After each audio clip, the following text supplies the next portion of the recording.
अस्सलामुअलैकुम। Horror stories के एक न्यू एपिसोड के साथ मैं हूँ मज़हर मलिक।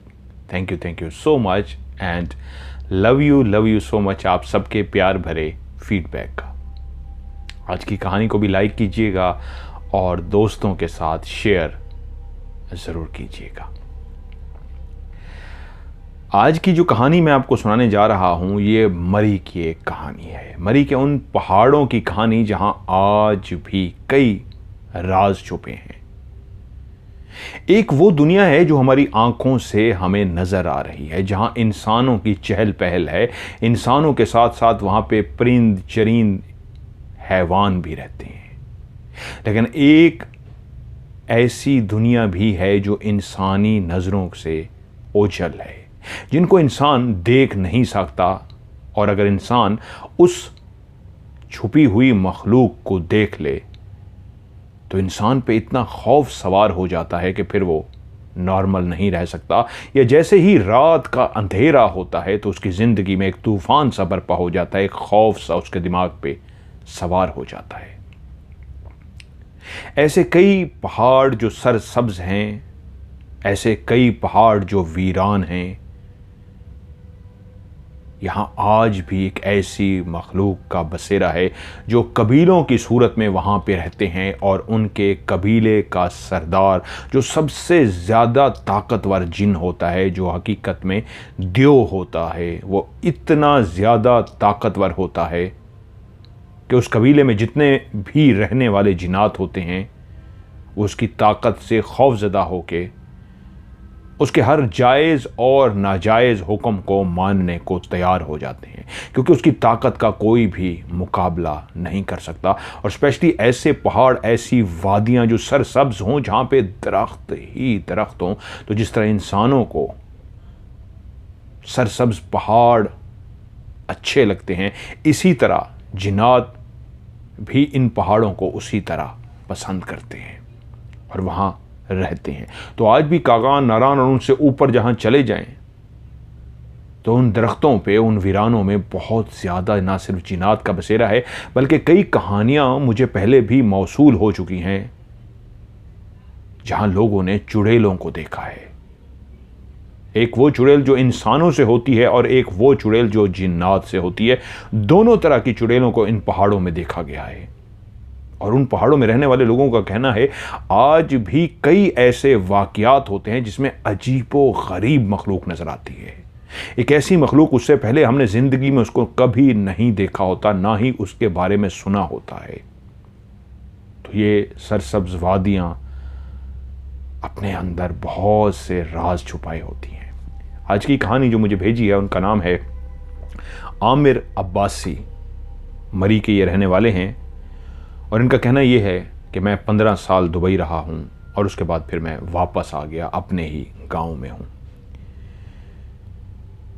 इनके गांव का नाम है दार जो या दार जोआ है। ये एक मरी के उन इलाकों के अंदर मौजूद छोटा सा गांव है जहां की आबादी आज भी बहुत ज़्यादा कम है। जितने भी लोग वहां पे रहते हैं सब एक दूसरे के नामों से, एक दूसरे के चेहरों से वाकिफ़ हैं।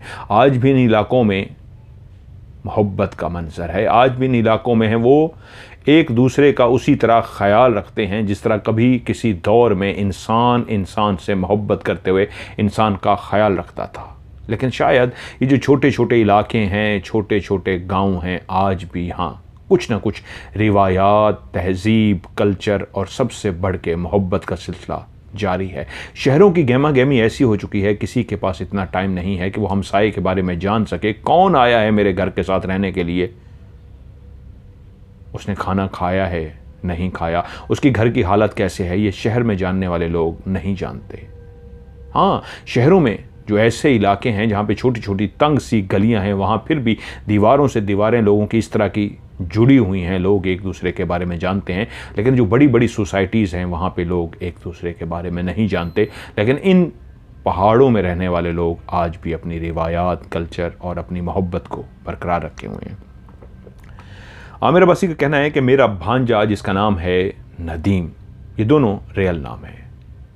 नदीम और मैं हम उम्र हैं। बचपन में इकट्ठे खेलते खेलते हम जवान हुए हैं।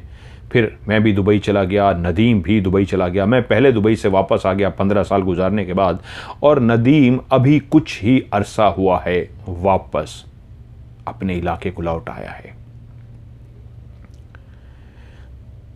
वो कहते हैं कहानी उस वक्त की है जब हम छोटे छोटे से थे। ये एक ऐसा इलाका था जहां पे, जिस तरह आप कहते हैं मोहब्बतों का दौर, ऐसा ही वहां पे मोहब्बतों का दौर था। सब एक दूसरे का बहुत ख्याल रखते थे। किसी का बच्चा दूर खेलता हुआ मिल जाता तो कोई भी गुजर रहा होता उस बच्चे से पूछता किसी चीज़ की ज़रूरत है, या अगर छोटा होता तो पकड़ के उसके घर उसको छोड़ के जाता। मेरी बड़ी बहन की शादी हो चुकी थी और वो इसी ही गांव में, लेकिन हमसे काफ़ी दूर रहती थी। उनके यहाँ एक बेटा पैदा हुआ जिसका नाम नदीम था। मैं और नदीम दोनों हम उम्र थे, इसलिए हम दोनों में बहुत बनती थी और आज तक बनती है। जहां पे मामू भांजे का रिश्ता था, वहीं पे सबसे बढ़ के हम दोनों के बीच में दोस्ती का रिश्ता था, शरारतों का रिश्ता था। एक दफा ऐसा हुआ कि सिस्टर हमारे घर आई हुई थी। वहीं हमारे घर में एक बड़ा सा हॉल नुमा कमरा था, सारे वहीं पे जमा थे, गपशप हो रही थी, और मैं और नदीम बाहर निकले खेलने के लिए। आमिर कहता है ये एक गर्मियों के दिन थे। कुछ कज़न हमारे और भी हमारे साथ इकट्ठे हो गए, और यूं हम बच्चे उस दौर में एक खेल जिसका नाम था चोर सिपाही, वो हम खेलने के लिए निकल पड़े। जिसने एंटीना देखा है, जिसने टीवी वो वाला दौर देखा है जहाँ पे एंटीने पे सेट करके नीचे टीवी के वो मच्छर दूर किए जाते थे, स्क्रीन क्लियर होती थी, रेडियो पे लोग गाने सुनते थे और टीवी 12 बजे बंद हो जाता था। डिश एंटीने का नाम भी नहीं था, तो वो लोग ज़रूर छुपन छुपाई, चोर सिपाही, रेलगाड़ी, आइए भी आइए, रेलगाड़ी आइए, ऐसी बहुत सारी गेमें वो खेल चुके होंगे। ये सबसे वो सुहाना दौर था जहाँ रेडियो के बाद जदीद ऑडियो कैसेट होती थी, कैसेट की ए साइड, कैसेट की बी साइड। आजकल के बहुत सारे नौजवान, बहुत सारे बच्चे जो मेरी कहानी भी सुनते हैं, उनको इन चीज़ों का बिल्कुल नहीं पता होगा। उन्होंने तो आंख खोलते ही मोबाइल को देखा है, उनको क्या पता वो टेप रिकॉर्डर क्या होता था। अगर किसी के पास वॉकमैन होता था तो वो बड़ा अमीर समझा जाता था। मेरे पास एक वॉकमैन थी, बड़ी स्पेशल किस्म की, और उसके बाद एक छोटी सी वॉकमैन मेरे पास आई थी, मुझे आज भी याद है। छोटी सी उसके अंदर कैसेट डलती थी और लोग मुझसे वो पकड़ के देखते थे कि यार इतनी छोटी वॉकमैन है। वॉकमैन रखना उस वक्त बड़ी अमारत की बात समझी जाती थी, किसी किसी के पास वॉकमैन होती थी। वक्त पड़ा तो फिर वॉकमैन आम हो गई, लेकिन ये उस वक्त की बात कर रहा हूँ जब नया नया वॉकमैन आया था। ये मोहब्बतों का दौर था। तो ये लोग छुपन छुपाई खेलने के लिए निकल पड़े। वहीं पे वो कहते हैं उस इलाके का नाम है सैर, और वहीं पे एक पहाड़ी है जिसका नाम है पिंडी वाला मोड़। हर इलाकों की एक पहचान होती है, ये सारी रियल लोकेशन है, रियल जगह है जो मैंने आपको बताई है। हम बच्चे वहां पे सारे खेलना शुरू हो गए। अब छुपने की बारी थी नदीम की, सो हमने कहा ठीक है अब तुम छुप जाओ और हम तुम्हें ढूंढते हैं। घर से काफी हम दूर निकल गए खेलते खेलते, हर उस रास्ते से वाकिफ थे जो पहाड़ी के ऊपर की तरफ जा रहा था, नीचे की तरफ जा रहा था, दरख्तों का सिलसिला था। हम उन लोगों में से थे जो बच्चे होने के बावजूद कभी भी उन रास्तों को नहीं भूलते थे। शायद कहीं शहर से आया हुआ बच्चा होता तो वो थोड़ी दूर जाने के बाद रास्ता भूल जाए। हर तरफ दरख्त ही दरख्त होते थे, सिमत तक का तयन नहीं हो सकता था कि शुमाल कौन सी है, मशरक कौन सी है, जनूब कौन सी है, लेकिन हमें सब याद होता था। तो इसलिए हम खेलते खेलते दूर भी चले जाते थे तो तब भी हम वापस अपने घरों को लौट आते थे। अब नदीम छुप गया, हम लोग उसको ढूंढ रहे हैं। नदीम का कहीं पता नहीं है, ढूंढ रहे हैं, ढूंढ रहे हैं, ढूंढ रहे हैं। हर उस जगह पे जहां पे हमें था कि नदीम छुप सकता है, हर जगह पे उसको हमने ढूंढ लिया। ये जो पहाड़ होते हैं, यहाँ दरख्तों का सिलसिला इस तरह का होता है, वहाँ पे छुपने के लिए इस तरह की जगह भी बनी होती हैं कि एक पहाड़ के पीछे एक ऐसा बड़ा पत्थर रखा होगा कि वो हिल नहीं सकता, वो अपनी जगह पे फिक्स है। उसको 15-20 लोग भी जोर लगा के गिराने की कोशिश करें, शायद वो गिर जाए, वरना वो बहुत बड़े बड़े पत्थर होते हैं। तो इन पत्थरों के पीछे छुपने की जगह होती हैं। और जो ये पहाड़ होते हैं, यहाँ पे बड़े बड़े सुराख भी होते हैं। गार तो नहीं होती, लेकिन ऐसे सुराख भी होते हैं। आज तक हमें नहीं पता इन सुराखों में क्या है, ना ही हम अंदर उनके गए, ना झांक के देखा, बच्चे थे। लेकिन हम छुपने के लिए इन सुराखों में इधर उधर पहाड़ों के पीछे किसी भी जगह पे पत्थर के पीछे छुप से जाते। अब काफी देर हो चुकी थी। नदीम को ढूंढते ढूंढते हम लोग सारे थक गए। नदीम कहां चला गया? काफी ढूंढने के बावजूद जब नदीम नहीं मिला तो हम सारे थक हार गए कि चलो यार घर चलते हैं। पता नहीं वो घर ना चला गया हो, वापस ना चला गया हो, पता नहीं कहां चला गया है। अब वो मेरा भांजा था, मेरी बहन मेरे घर में आई थी मिलने के लिए, तो अपने बेटे के साथ आई थी। तो मेरा भांजा भी हमारे साथ खेल रहा था, लेकिन ऐसी जगह पे छुप गया था कि हमें समझ ना आए ढूंढे तो कहां ढूंढे। जितनी भी हमारी जगह जहन में थी, हर उस जगह पे गए, पत्थरों के पीछे भी ढूंढ लिया। पहाड़ के वो बड़े बड़े हिस्से थे जहां पे चोटियां सी बनी हुई थी, वहां पे भी कुछ छुपने की जगह होती थी, वहां पे भी ढूंढ लिया, लेकिन नदीम ना मिला। तो हम थक हार के घर आ गए। तकरीबन ये हमारा खेल ढूंढना कोई 2.5 घंटे जारी रहा होगा। और जब हम घर पहुंचे तो नदीम अभी तक घर नहीं पहुंचा था। हम लोग हैरान हो गए कि नदीम कहां है, अभी तक नदीम क्यों नहीं आया। घर वालों ने भी हमसे नहीं पूछा, वो अपनी बातें करने में लगे हुए थे। जानते थे बच्चे खेल रहे होंगे, डर खौफ तो था नहीं वहां पे बच्चों का कोई भी। तकरीबन कोई 3 घंटे बाद नदीम खुद से चलता हुआ उस बड़े हाल नुमा कमरे में आ गया जहां पे सारे घर वाले मौजूद थे। नदीम जब चलता हुआ आया तो उसकी चाल ढाल से ऐसे लगता था जैसे वो नॉर्मल नहीं है, उलझा हुआ है। वो चलता हुआ आया जहां पे सारे बैठे हुए थे, वो वहां पे खामोशी से बैठ गया। कुछ देर वहां पे ऐसे बैठा रहा और हम सारे उसको देख रहे थे कि वो आके चुप से बैठ गया है। कहां था, हम उससे पूछना चाहते थे कि वो आके हमसे मिलता, बात करता कि देखो तुम लोग मुझे ढूंढ नहीं सके, ये है वो है, लेकिन वो आके खामोशी से सर झुका के बैठ गया। अब हम उसको देख रहे हैं कजन कि आके बैठ गया है, बात तक नहीं कर रहा। एकदम से हमने देखा नदीम अपनी जगह से उठा है और चलता हुआ बाहर की तरफ जा रहा है। वो जैसे ही बाहर के लिए उठा है तो हम लोग भी उठ के उसके पीछे चल पड़े हैं। लेकिन जैसे ही हम बाहर पहुंचे हैं तो हमारी आंखों ने मंजर देखा कि नदीम बड़ी तेजी के साथ ऊपर दीवार के ऊपर चढ़ रहा है। एक अजीब मंजर था। वो इस अंदाज में दीवार पे चढ़ रहा था जैसे एक बच्चा दीवार पे चढ़ने की कोशिश करे तो वो 100 दफा सोचता है मैं डर जाऊंगा, और वो इस तरह दीवार पे चढ़ भी नहीं सकता था। नदीम पहले कभी इस तरह दीवार पे नहीं चढ़ा था, लेकिन हमारी आंखों के सामने देखते ही देखते वो दीवार पे इस अंदाज में चढ़ा जैसे वो कोई मंकी, कोई बंदर सा हो। ऐसे हाथ मारता और पांव इस अंदाज में रखता गया कि एकदम हमारी आंखों के सामने देखते ही देखते वो दीवार पे चढ़ गया। और हम उसको कह रहे हैं नदीम गिर जाओगे, नीचे उतरो, क्या कर रहे हो। हम उसके हम उम्र हैं, लेकिन जानते हैं इस तरह दीवार पे चढ़ना बहुत मुश्किल है। वो कैसे चढ़ गया है। और ना सिर्फ वो दीवार पे चढ़ा, उसी वक्त वो उस दीवार के साथ वाली दीवार से भागता हुआ छत पे चढ़ गया। वो नदीम नहीं था, उसके अंदर एक ऐसी ताकत, एक ऐसी शक्ति नजर आ रही थी जो ऐसे भागता फिर रहा था, ऐसे दौड़ता फिर रहा था। कभी किसी दीवार पे चढ़ जाता, दीवार से दूसरी दीवार पे छलांग मारता, चलता हुआ आगे बढ़ जाता और फिर छत पे चढ़ जाता और छत से यूं भागता जैसे बंदर किसी छत पे चढ़ जाए, दरख्त पे चढ़ जाए तो एक जगह से दूसरी जगह पे छलांग मारता है, ऐसे ही वो छलांगे मारता हुआ जा रहा था। हम लोग सारे हैरान, ये नदीम को क्या हुआ है, ये नदीम क्या कर रहा है।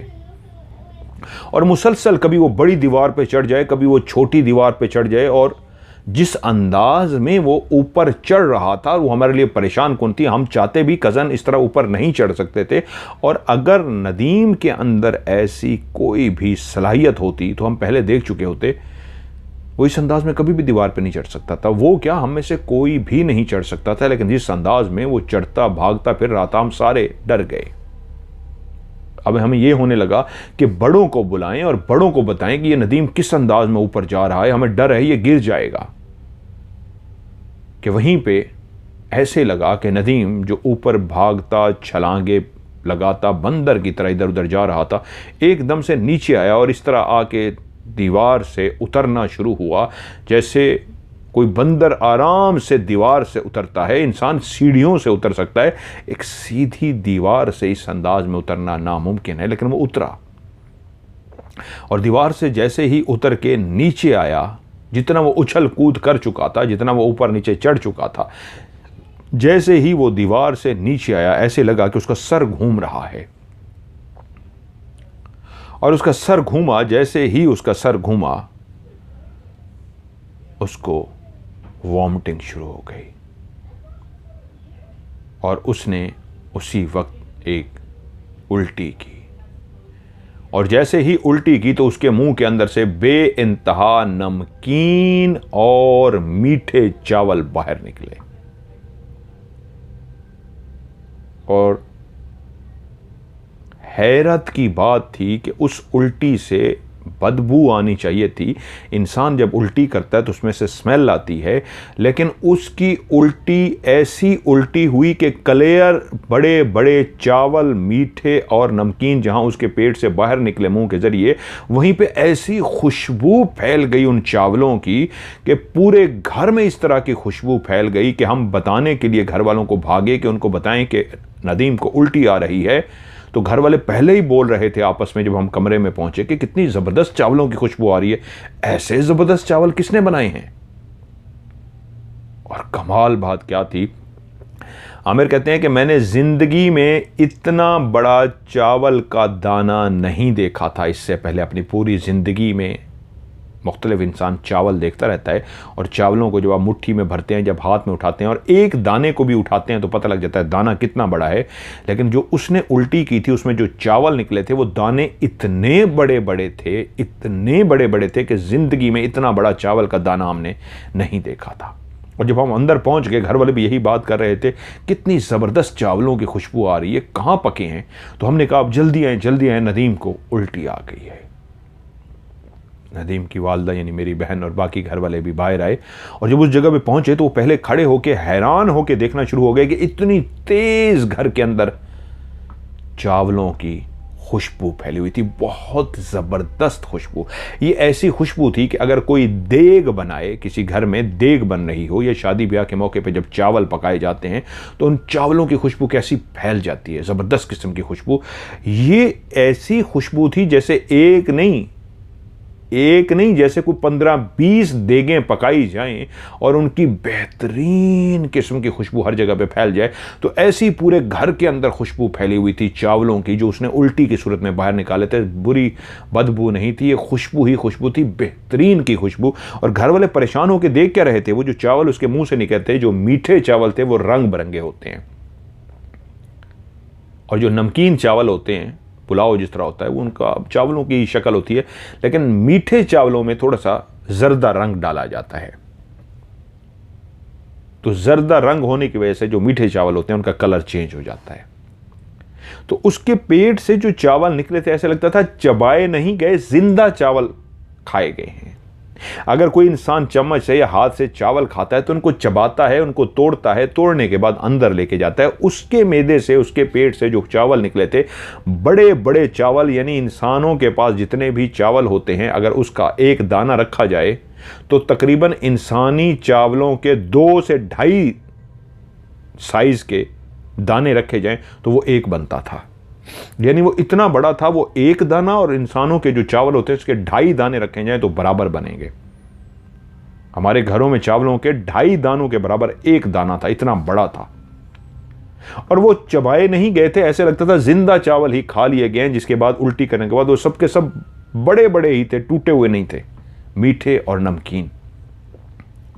और हमने घर वालों को बताया कि किस अंदाज में ये ऊपर छत पे भागता फिर रहा था और किस तरह ये कर रहा था।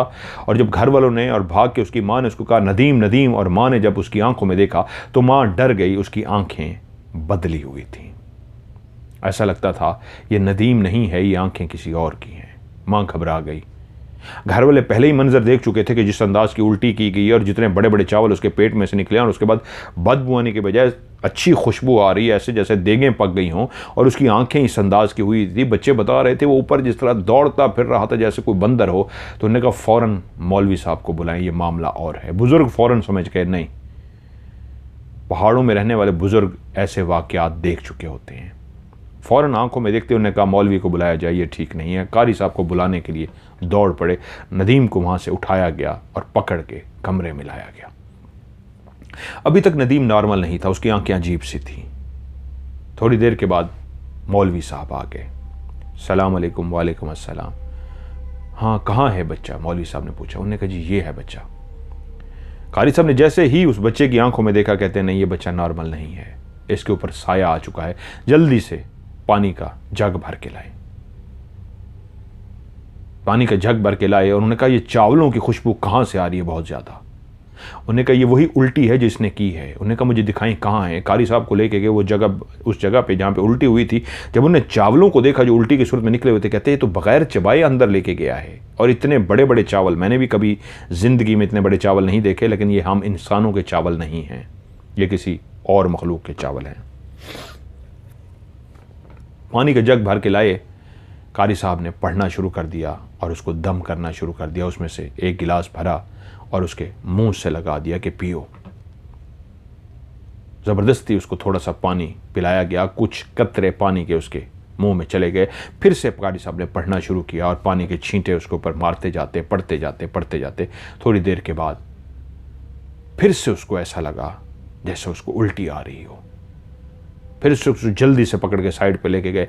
फिर से उसने कुछ और उसी तरह के चावल जो उसके मैदे में थे वो उसने निकाले, मीठे और नमकीन चावल। जब उसके मैदे से वो भी चावल निकल गए तो ऐसा लगा कि उसकी आंखें अब बिल्कुल ढीली पड़ रही हैं। ऐसा लग रहा है जैसे नींद की आगोश में वो जा रहा है, बेहोशी की तरफ जा रहा है। उसके बाद उसको पकड़ लिया गया। वो बेहोश एक किस्म का हो चुका था। उसको चारपाई पे लिटा दिया गया और कारी साहब बोले अब इसकी तबीयत ठीक है, परेशानी की कोई बात नहीं, जो मैंने आते ही देख लिया था वैसा ही था, इसके ऊपर साया था। अब ये होश में आ जाता है और मैं इससे पूछता हूं क्या माजरा है। थोड़ी देर के बाद नदीम को होश दिलाया गया और जब वो होश में आ गया तो अब वो बोलने के काबिल था और सबको देख रहा था। अब उसकी आंखें ऐसे थी कि सबको पहचान पा रहा था। थोड़ी देर पहले जब वो घर खुद से लौटा था तो इस अंदाज में आके बैठा था कि उसकी आंखें किसी को भी नहीं पहचान रही थी। और जब वो आके बैठा तो इस अंदाज में गुमसुम बैठा हुआ था जैसे पता नहीं किन गहरी सोचों में गुम हो। लेकिन अब वो हमें देख रहा था और सबको पहचान रहा था। तभी कारी साहब ने पूछा क्या हुआ था बच्चे, बताओ क्या याद है तुम्हें? एकदम से ऐसा लगा जैसे उसको सब कुछ याद आ गया हो और उसने कहा हम लोग छुपन छुपाई खेल रहे थे, चोर छुपाई खेल रहे थे। हम सारे वहां पे चले गए थे उस जगह पे। अब छुपने की बारी मेरी थी। इन्होंने कहा छुप जाएं। मैं भागता हुआ गया कि किसी जगह इस अंदाज में छुप जाऊं कि ये मुझे ढूंढ ना सके। मैं काफ़ी आगे चला गया, वहां पे भी कोई मुझे छुपने की जगह ना मिली तो चलते चलते मैं बिल्कुल ऊपर वाली साइड पे चला गया। जब मैं पहाड़ी के ऊपर वाली साइड पे गया तो यहाँ हम बहुत कम जाते हैं। मेरे जहन में था यहाँ पे कोई भी नहीं आएगा, ये छुपने की बड़ी बेहतरीन जगह है। ये बहुत ऊंचा में चला गया था। मुझे पता था कज़न लोग अगर मुझे ढूंढेंगे तो नीचे नीचे ढूंढेंगे, इधर कोई भी नहीं आएगा और मैं जीत जाऊंगा। तो मैं बहुत ही ऊपर चला गया। जब मैं वहां पे गया तो वहां पे मैंने देखा कि एक बड़ा सा पत्थर है, उसके बिल्कुल पीछे मुझे एक सुराख नजर आ रहा था। मैंने कहा यहां इस पत्थर के पीछे छुपता हूं। मैं चलता हुआ उस पत्थर के पीछे चला गया और जैसे ही यह छुप के बैठा तो मुझे नजर आया मेरे बिल्कुल साथ एक सुराख सा है, काफी बड़ा सुराख। ये किस चीज का सुराख है? मैंने ऐसे सुराख के अंदर झांक के देखा तो मुझे ऐसे नजर आया सुराख के उस साइड पे रोशनी ही रोशनी है, दिन का मंजर है। और उसी लम्हे उसी सुराख के अंदर एक छोटा सा बोना टाइप सा एक बच्चा सा था, वो बाहर आके खड़ा हुआ। उसने मुझे हाथ के इशारे से कहा अंदर आओ। ये दिन का टाइम था, मैं पत्थर के पीछे बैठा था, क्लियर रोशनी थी दिन की, सूरज बाहर निकला हुआ था। पहाड़ों में जहाँ पे दरख्त होते हैं वो छाँव किए होते हैं, नीचे सूरज की किरणें तो नहीं पहुँच रही होती, लेकिन ये मंजर ज़रूर होता है कि रोशनी इस अंदाज में होती है कि दिन का मंजर है। छाँव होती है लेकिन दिन क्लियर नज़र आता है। रात को घूप अंधेरा होता है, तो अभी घूप अंधेरा नहीं था। जब उसने मुझे ऐसे बुलाया तो मैं उसकी तरफ देखना शुरू हो गया। बिल्कुल बिल्कुल ही तो मेरे पास था। ये कौन है इतना छोटा सा? उसने सर पे कैप पहनी हुई थी, टोपी पहनते हैं जिस तरह मस्जिद के बच्चे, मस्जिद के अंदर गोल सी बनी हुई होती है टोपी, इसी तरह की एक टोपी बनी हुई थी जो रंग बिरंगी थी। मैंने उसको गौर से देखा तो वो जो छोटा सा मुझे बच्चा सा नजर आ रहा था, वो बच्चा नहीं था, वो एक पूरा कंप्लीट इंसान था। उसके चेहरे के नक्श ऐसे लगते थे जैसे बड़े इंसान के होते हैं, लेकिन वो बहुत छोटा सा था। और जब उसने मुझे बुलाया, दूसरी दफा ऐसे इशारा किया, तो मैं एकदम से उठा और वो आगे चला गया और मैं भी उसके पीछे उसी सुराख के अंदर दाखिल हो गया। मैं जब सुराख के अंदर दाखिल हुआ हूं तो वो कुछ देर चलते रहे हैं। ये एक बड़ा सा गार की तरह, जिस तरह सुराख होता है, कुछ देर तक ऐसा सुराख सा था। तकरीबन कोई 7-8 कदम मैं इसी सुराख के अंदर ऐसे चलता रहा हूं। ये सुराख सा था। और जब मैं आगे बिल्कुल सुराख ख़त्म हुआ है तो वहाँ पे ऐसे लगता था कि ऊपर आसमान है और आसमान के नीचे एक और दुनिया आबाद है। ये इस तरह की दुनिया थी कि वहाँ पे छोटे छोटे घर बने हुए थे, इतने छोटे छोटे घर जैसे कि मतलब हम उन घरों को उठा सकते हैं, इतने छोटे छोटे घर थे। लेकिन वहाँ एक सबसे ज़बरदस्त बात थी, वो इतने रंग बिरंगे घर थे, इतने खूबसूरत खूबसूरत घर बने हुए थे, और उन घरों के बीच में ऐसी छोटी छोटी आबशारें चल रही थीं। और वो घर जिस तरह पहाड़ों पे घर बनाए जाते हैं, एक घर है, उसके बाद 2 सीढ़ियाँ चढ़ें तो वो उससे ऊंचा घर है, कोई उधर ऊंचा बना हुआ है, कोई उधर ऊंचा बना हुआ है। उस पूरी आबादी के अंदर जितने भी घर बने हुए थे, उन सबसे बड़ा मैं था। वो घर भी सबसे छोटे थे, उसके अंदर मौजूद भी जितने लोग आ जा रहे थे, काम कर रहे थे, वो सब के सब बहुत ही छोटे थे। बहुत कम लोग थे जिनके सर नंगे थे या बाल नजर आ रहे थे। सबके मैक्सिमम सरों पे टोपियां थी, रंग बिरंगी टोपियां। और एक ऐसी वहां पे वो लगी हुई थी, गोल सी, जिस तरह छतरी नुमा सा एक पौधा होता है, बिल्कुल रेड कलर का गोल गोल सा होता है, नीचे एक उसकी टहनी सी होती है। ऐसे रंग बिरंगे अजीब से ऐसे दरख्त थे उनके। हमारे जिस तरह दरख्त होते हैं बड़े बड़े, उनके इस तरह के दरख्त नहीं थे। उनके दरख्त इस तरह के थे कि छतरी की तरह का था, नीचे से बंद था। ऐसे नहीं था कि छतरी तो ऊपर से गोल होती है, नीचे से खाली होती है, वो नीचे से भी बंद था। और एक वाइट सी टहनी थी जो उसके अंदर से निकल रही थी और वो ज़मीन पे थी। उनका एक किस्म का दरख्त था, उसके नीचे भी वो बैठे हुए थे। ऐसे लगता था जैसे वो छोटे छोटे खिलौने हों सारे। लेकिन वहां पे बहुत ज़्यादा फूल उगे हुए थे। वो फूल हमारे इंसानों की आबादी में जिस तरह फूल होते हैं, इस तरह के फूल नहीं थे। अजीबो गरीब से फूल थे, रंग बिरंगे फूल, जैसे रबड़ के, प्लास्टिक के बने हों। और जब वो मुझे बुला के लेके जा रहा था, मैं चलता हुआ अंदर दाखिल हो गया, तो वो सब मुझे देख रहे थे। वो सब बहुत ही छोटे छोटे से थे और उनमें मैं सबसे बड़ा था। और वो सब मुझे मुस्कुरा के वेलकम कर रहे थे, जैसे उनको खुशी हुई हो मेरे आने पे। मेरा आना उनको बहुत ज़्यादा अच्छा लगा था कि तभी वो जो मुझे बुला के लेके गया था, वो एक छोटी सी प्लेट लेके आया। उस प्लेट के अंदर चावल थे और जैसे ही वो प्लेट मेरे सामने आई, उसकी खुशबू इतनी ज़बरदस्त थी, उन चावलों की खुशबू इतनी ज़बरदस्त थी कि मुझे एकदम से लगा कि मुझे शदीद भूख लग गई है। और मैंने फौरी तौर पे उस प्लेट में से चावल खाए, निकाले और खाना शुरू कर दिए। मेरे लिए तो वो 2-3 लुकमे थे कि मैं खा गया। साथ ही दूसरे घर से एक और उसी तरह का छोटा बोना आया और उसने मेरे लिए एक और छोटी सी प्लेट हाथ में पकड़ ली। फिर मैं देख रहा हूं हर घर से कोई ना कोई प्लेट चावलों की लेके मेरे लिए आ रहा है। ऐसा लगता था कि इस आबादी में सब ने मीठे और नमकीन चावल बनाए हुए थे। उनके लिबास इस तरह के थे जैसे खिलौने होते हैं खेलने के, उनके लिबास पहने होते हैं। यानी कि हमारी शलवार कमीज़ होती है, नहीं ऐसा लिबास जैसे खातून ने कोई कमीज़ जो पहन रखी हो वो नीचे से गोल फैली हुई सी हो। आज भी लंदन में इस तरह का ड्रेस पहनाया जाता है कि एक बाकायदा जंगला पहला पहनाया जाता है, बाकायदा एक बना होता है, उसके ऊपर ड्रेस पहनाया जाता है, तो वो नीचे से फैला फैला सा होता है, गोल गिरा हुआ नहीं होता, वो गोल फैला फैला सा होता है। तो उनके जितने भी ख़वातीन के लिबास थे वो ऐसे फैले फैले से हुए थे, चिपके हुए नहीं थे। और जो मर्दों के लिबास थे वो बिल्कुल इस तरह थे कि जैसे कोई पैंट कोट पहनता है या कोई शलवार कमीज पहनता है नॉर्मल सी, इस तरह के लिबास थे। लेकिन सबके सरों पे टोपियां थीं। अब मैं एक घर से चावल खाता, मुझे और भूख लग जाती। मैं दूसरे घर से चावल खाता, मुझे और भूख लग जाती। कोई मेरे लिए नमकीन चावल लेके आ रहा था, कोई मेरे लिए मीठे चावल लेके आ रहा था, लेकिन मुझे उससे ज़्यादा उस जगह को इतना पसंद आया था देखना कि ऐसे खूबसूरत वो जगह थी।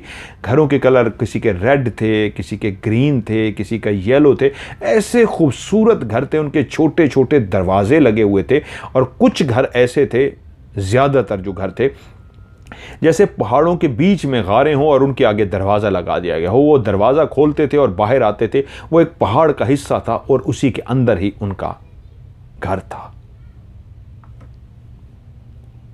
लेकिन वो दरवाजे भी रंग बिरंगे थे, छोटे छोटे दरवाजे थे। उनकी कुछ सीढ़ियां बनी हुई थी, सीढ़ियां छोटी छोटी सी थी। वो सारे बहुत ही छोटे छोटे से थे। वो कुछ आपस में बात कर रहे थे लेकिन मुझे आवाज तक नहीं आ रही थी। ऐसा महसूस होता था कि जैसे उन्होंने आपस में कोई बात की हो, लेकिन इतनी मध्यम और इतनी हल्की आवाज में बात करते थे कि मुझे समझ नहीं आ रही थी। और वो हमारी जुबान नहीं बोल रहे थे, वो कोई और ही जुबान बोल रहे थे। मैं चावल खाता गया और एक सीढ़ियां बनी हुई थी बीच में, मैं उन सीढ़ियों पे चढ़ना शुरू हो गया। मैं जब उन सीढ़ियों पे ऊपर चढ़ता हुआ जा रहा था तो इर्द गिर्द मेरे सारे घर ही घर थे। ये ऐसा लगता था जैसे अलग से एक छोटी सी पहाड़ी हो, और एक ऐसी छोटी सी पहाड़ी हो जहां पे उनके दरख्त थे तो इंसानों की तरह, जैसे इंसानों के पहाड़ों में दरख्त होते हैं, ऐसे कुछ दरख्त तो थे लेकिन बहुत छोटे छोटे, उन्हीं के साइज के दरख्त थे। उन दरख्तों की छांव के नीचे अगर वो खड़े होते तो उनके लिए बहुत लंबा कद था दरख्तों का, लेकिन वो मेरे कद से थोड़े से ऊंचे बड़े दरख्त थे। यानी अगर मैं सीधा खड़ा होता तो मेरे कद से थोड़ा सा ऊंचा वो बड़ा दरख्त बनता था, उनके लिए वो बहुत बड़ा दरख्त था। लेकिन वहां पे जिस तरह की तितलियां उड़ रही थी, रंग बिरंगी ऐसी खूबसूरत तितलियां, ऐसा लगता था कि ये कोई और दुनिया है, कोई और जहान है। वो बहुत प्यारे प्यारे से, खूबसूरत खूबसूरत से जितने भी मर्द और औरतें निकल आ रहे थे, उनके रंग बिल्कुल सफेद थे और वो सब मेरी मेहमान नवाजी कर रहे थे। बैठने के लिए मैं किसी भी सीढ़ी पे बैठ जाता, अगर मैं उनके घर की सीढ़ी पे बैठता, किसी जगह पे बैठता, वो टूट जाती, इतनी वो कमज़ोर सी थी।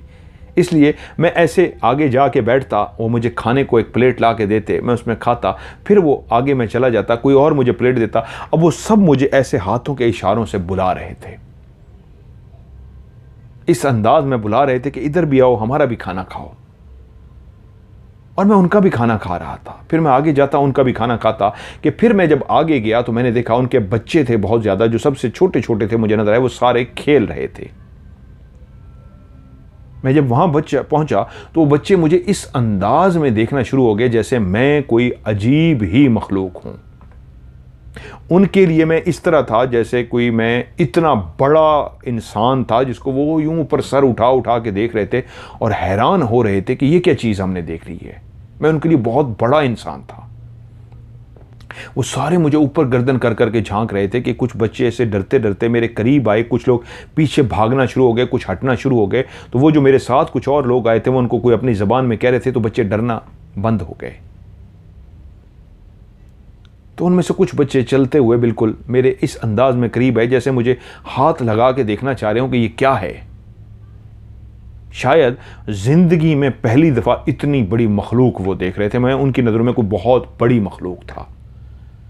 कुछ बच्चे एक दो डरते डरते डरते मेरे करीब आ गए और बिल्कुल मेरे पाँव के पास आके मेरी टांग पे ऐसे हाथ लगा के देखा। मैं मुस्कुरा दिया। मैं जब मुस्कुराया हूं तो वो नीचे दोनों मुस्कुरा पड़े जो मेरी टांग के पास खड़े थे, तो और भी आगे आना शुरू हो गए। वो भी चलते हुए बिल्कुल मेरे पास आए और मेरे हाथ लगा लगा कर देखना शुरू हो गए। तो मैंने उनको इस तरह इशारा किया कि एक जगह को इस तरह साफ किया जैसे वो समझ जाएं कि मैं यहाँ बैठना है, साइड पे हो जाओ। वो सारे साइड पे हो गए। मैंने अच्छी जगह पे वो सारी जगह साफ कर ली और उसके बाद बैठ गया इस अंदाज में उनके साथ खेल सकूं। उसके बाद वो जितने भी छोटे छोटे बच्चे थे वो मेरे साथ खेलते रहे। वो जितने भी बड़े बड़े उनके माँ बाप थे वो अब चलते हुए आए और वो भी साइडों पे आके बैठ गए इस अंदाज में देखते हुए कि मैं अब बैठा हुआ था और उन बच्चों के साथ खेल रहा था। वो आपस में ऐसे शरारतें करते फिर रहे थे और मैं बैठा उनके साथ खेल रहा था। मैं अपना हाथ आगे करता और वो मेरे हाथ के साथ अटखेलियां करते, वो मेरे हाथ के साथ शरारत करते और मैं अपने हाथ के साथ ऐसे शरारतें कर रहा था। वो जितने भी घर और जितने भी लोग थे वो बहुत ही खूबसूरत थे। उनको देख के लगता था कि कितने खूबसूरत लोग हैं, लेकिन अभी तक मुझे भूख लग गई थी। अभी तक मेरा दिल करता था कि मैं अभी तक बैठ के खाऊं। जो मैंने खाया था उसकी भूख मेरी ख़त्म नहीं हुई थी। फिर मुझे सामने एक प्लेट नजर आई। इस अंदाज में मैंने हाथ बढ़ाया जैसे मुझे भूख लगी और मैंने फिर से खाना हो, तो उनको समझ लग गई कि इसको अभी तक भूख है और ये खाना चाहता है। और जैसे ही मैंने प्लेट उठाया और उसमें से चावल उठाए तो वो समझ गए कि इसको और चाहिए, तो फिर सारे भागे। और जो उन्होंने चावल वो बनाए हुए थे, अब जो प्लेट आती थी किसी में जर्दे की तरह के रंग वाले मीठे चावल होते थे और किसी ज़्यादातर जो चावल लेके आए थे वो नमकीन वाली प्लेटें थी। किसी किसी के पास मीठे वाली थी, लेकिन वो इतनी लजीज थी, वो इतनी ज़बरदस्त थी कि मैं खाता तो मेरा दिल करता मैं और खाता जाऊं, मैं और खाता जाऊं। उनकी सबसे खूबसूरत चीज़ जो मुझे वहाँ पे लगी थी, वो कहते हैं कि वो जो गोल गोल से उनके इस तरह के एक दरख्त बने हुए थे जो नीचे से बंद थे और ऊपर से गोल गोल से थे, छोटे छोटे से। उसके ऊपर रंग इतने प्यारे प्यारे रंग थे उसके ऊपर कि नीचे सफ़ेद सी, जिस तरह हमारे दरख्त होते हैं उस तरह सफ़ेद सा उसका टहनी के वो था।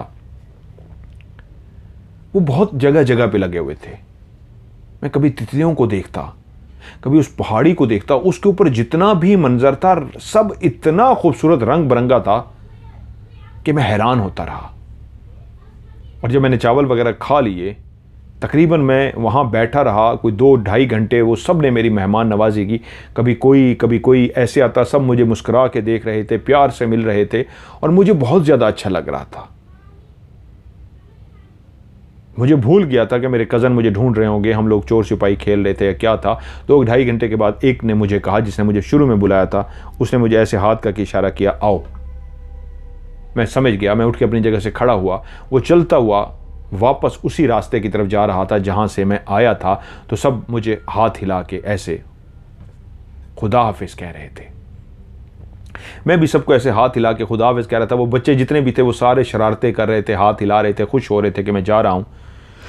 मैंने भी उनको हाथ हिला के किया। अब मैं आहिस्ता आहिस्ता वो जो सीढ़ियाँ टाइप से बनी हुई थी वो उतरता हुआ नीचे की तरफ आ रहा था, लेकिन हर तरफ चावलों की, शायद उस दिन उन्होंने चावल बनाए थे, खुशबू फैली हुई थी। बहुत ही खूबसूरत मंजर था, कमाल किस्म का मंजर था। यहाँ तक कि मैं चलता चलता उस सुराख तक मैं आया हूँ। जिस सुराख से मैं दाखिल हुआ था, मुझे ये याद है जब मैं उस सुराख के अंदर आया हूँ, आगे आगे वही शख्स था जिसने मुझे पहली दफ़ा बुलाया था, जिसने टोपी पहनी हुई थी। ये टोपियाँ रंग बिरंगी थी, जो गोल गोल होती हैं। जिस तरह हम लोग तो सिंधी टोपी पहनते हैं, सिंधी होती है, उसके ऊपर सितारे लगे होते हैं। इस तरह की सिंधी नहीं थी, लेकिन इसी तरह की गोल गोल सी थी, वही रंग बिरंगी होती थी। इन टोपियों पे मुख्तलिफ किस्म के रंग थे, नीला, पीला, ग्रीन, येलो, रेड, सारे इस तरह के रंग थे।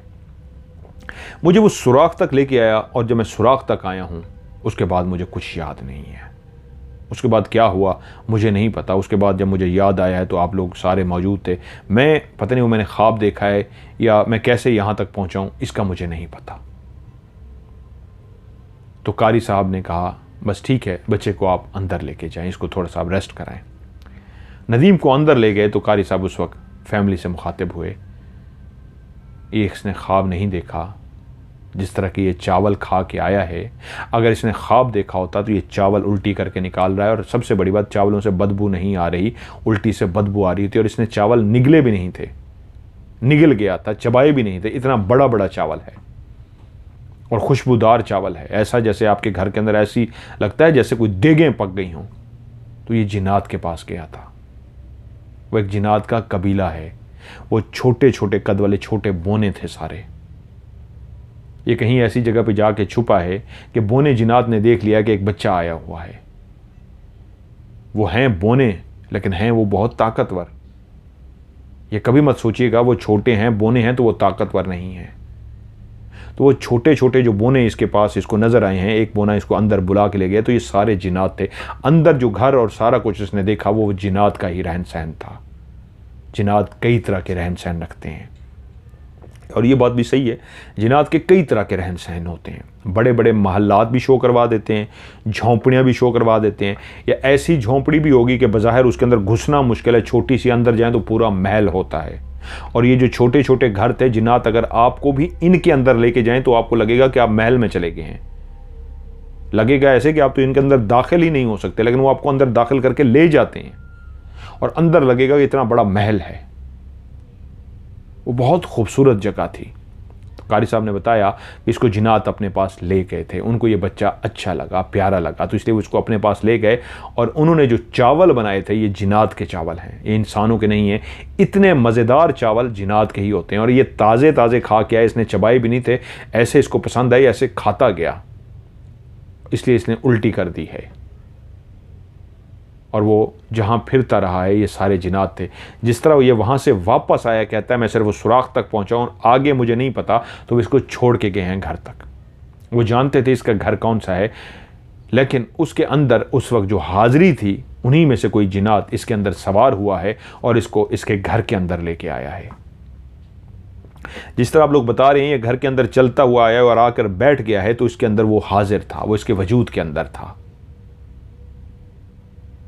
अब वो जब बैठा रहा है उसके बाद बाहर निकला है, तो इसके अंदर क्योंकि उस वक्त हाजिरी थी, वही मखलूक जो इसको अपने घरों में लेके गई थी, जो यहाँ छोड़ने के लिए आई थी, वो इसके अंदर थी, इसलिए उस मखलूक ने ऊपर चढ़ना दौड़ना शुरू कर दिया, क्योंकि उस मखलूक को इंसानों का ये घर बहुत अच्छा लगा था। उनके छोटे छोटे घर, उनका रहन सहन वहाँ पे, वो अपने कबीले में ही रहते हैं, लेकिन इसके वजूद के अंदर क्योंकि आए हुए थे और इसके वजूद के अंदर दाखिल होकर जब इधर बड़े कमरे में आ गए जहाँ सारे बैठे हुए थे, तो उन्होंने देख लिया अच्छा ये लोग हैं घर के, और जैसे बाहर निकले तो इंसानी घर को देखने के लिए वो कभी दीवारों पे चढ़ रहे थे, वजूद इसका था, लेकिन अंदर जिन्नात थे, कभी दीवारों पे चढ़ रहे थे, कभी छत पे दौड़ रहे थे, कभी किधर छलांग लगा रहे थे, कभी किधर छलांग लगा रहे थे, तो ये गिर नहीं सकता था। इसके अंदर जिन्नात था, जिन था, इसके अंदर जिन की हाज़िरी थी, इसलिए वो सारी छलांगे करता रहा। वो इसके वजूद को असल में इस्तेमाल कर रहा था, लेकिन ऊपर नीचे उठना बैठना भागने से ये हुआ एक इंसानी वजूद था वो बर्दाश्त नहीं कर सका और उसको चक्कर आ गए, क्योंकि बंदर तो था नहीं कि ऊपर चढ़ता छलांगे मारता ये करता। जब इंसानी दिमाग को चक्कर आ गए तो इसने वहीं पे उल्टी कर दी, और जैसे ही उल्टी कर दी तो उनको पता लग गया कि अब इसकी तबीयत ख़राब होगी, इसको उल्टी आ गई है, यकीनन ये किसी को बुला लेंगे। और मैं जैसे ही दाखिल हुआ हूँ तो उसी वक्त मैंने इसकी आंखों में देख लिया था, मैं समझ गया था ये इस वक्त ये नहीं है, किसी जिन की हाज़िरी है, इसके अंदर कोई है। और मैंने जैसे ही पढ़ना शुरू किया, अभी मैंने कुछ ही देर पढ़ा था कि वो इसके वजूद को छोड़ के चला गया था। वो इसको नुकसान पहुँचाने तो आया नहीं था, वो तो दोस्ती में आया था। वो जो ऊपर नीचे ये शरारतें कर रहा था, वो इनके आपको लोगों के घरों को देख रहा था, उनके छोटे छोटे घर, वो एक बड़े घर को इस तरह देख के हैरान हो रहा था। तो मेरे पढ़ाई करते ही उसने इसके वजूद को छोड़ा और वो फ़ौरन चला गया। और उसके बाद जब ये होश में आया तो इसको वो सब याद है, लेकिन वापसी का वो रास्ता याद नहीं, घर तक कैसे पहुंचा और क्या क्या हुआ, क्योंकि उस वक्त इसके अंदर हाज़िरी थी। उसके बाद सब घर वालों ने खुदा का शुक्र अदा किया, वो उल्टी शुल्टी साफ़ कर दी और कहा कि अब दूर नहीं जाना बच्चों ने, क्योंकि यहाँ पे वीरानी है, यहाँ पे पहाड़ हैं, दूर दूर जगहें और भी मखलूक़ात बसती हैं, तो आप लोगों ने ख्याल रखना है। उसके बाद वक्त गुजरता रहा, हम बड़े हो गए, नदीम बड़ा हो गया, आमिर अब्बासी कहते हैं मैं बड़ा हो गया, और फिर ऐसा हुआ, फिर हम दुबई चले गए, मैं 15 साल दुबई रहा, नदीम अभी वापस आया, वो कई साल दुबई रहा। लेकिन आज भी वो वाक़या याद है जो नदीम के साथ वो वाक़या हुआ था, जहाँ वो उन छोटे छोटे बोनों के पास गया था, चावल खा के आया था, और बड़े ज़बरदस्त किस्म के खुशबूदार चावल थे। तो उन्होंने ये जो जगह बताई हैं मरी की, जिसमें वो कहते हैं गांव का नाम दारजो है और इलाके का नाम सैर है, और जिस जगह पे वो छुपा था उस पहाड़ी का नाम है पिंडी वाला मोड़। ये जगह आज भी यानी वहाँ पे मौजूद हैं और इनकी ये रियल नाम है, रियल लोकेशन है जहाँ पे ये वाक़या हुआ था। तो आमिर अब्बासी भाई, ये आपकी कहानी जो आपने मुझे भेजी, अपने भांजे नदीम की कहानी मैंने प्रोग्राम में शामिल की, और आप लोगों को कैसी लगी आप लोग नीचे कमेंट्स में ज़रूर बताइएगा कि ये कहानी आपको कैसी लगी। और आज की वीडियो को भी आप लोगों ने लाइक ज़रूर करना है जाने से पहले, और इसको शेयर भी ज़रूर करना है। और आप लोग भी चाहते हैं कि आपकी कहानी प्रोग्राम में शामिल हो, तो कहानी भेजने के लिए इस आखिरी लाइनों को ज़रूर सुना करें और इस पर अमल भी किया करें। कहानी भेजने का तरीका ये है कि आप कहानी, जब लिखी हुई कहानी या वॉइस मैसेज रिकॉर्ड करके, दोनों सूरतों में कहानी भेज सकते हैं व्हाट्सएप पे। लिख के भेजना चाहते हैं तो लिखी हुई कहानी को आप भेज दीजिए, उर्दू में और रोमन उर्दू में, रोमन इंग्लिश में आप कहानी को भेज दीजिए। और वॉइस मैसेज रिकॉर्ड करके भेजना चाहते हैं तो उसको भी भेज दीजिए। कुछ लोग पूछते हैं मुझसे कि जी आपके लिए लिखी हुई बेहतर होती है या वॉइस मैसेज? मेरे लिए लिखी हुई ज़्यादा अच्छी होती है। तो बाकी आप दोनों भी जो भी भेजेंगे अब मैं उसको सुना दूंगा। तो आपने कहानी को सेंड कर देना है। सेंड करने के बाद एक नया मैसेज लिखना है अलग से, और उसमें लिखना है स्टोरी, STORY, और उर्दू में भी स्टोरी लिख सकते हैं। अलग से एक नया मैसेज टाइप करना है स्टोरी, और एंड में जो मैसेज सेंड करना है सिर्फ उसमें स्टोरी लिख के भेजना है। शुरू में जब आप कहानी रिकॉर्ड करेंगे वॉइस मैसेज में या लिख के भेजेंगे तो उसमें आपने अपना नाम, शहर का नाम, इलाके का नाम, किरदार, सबके नाम मुझे हकीकी यानी रियल बताने हैं। लेकिन आप चाहते हैं मैं कहानी में फ़र्ज़ी बताऊं तो साथ में आप फ़र्ज़ी नाम भी लिख के भेज दिया करें। और सेंड करने के लिए मेरा व्हाट्सएप का नंबर है +923136655500। मैं रिपीट करता हूँ, +923136655500। और उर्दू में इसको पढ़ेंगे +923116655550। आज की हॉरर स्टोरी से मज़हर मलिक को दीजिए इजाज़त। अपना ढेर सारा ख्याल रखिएगा। खुदा हाफिज़।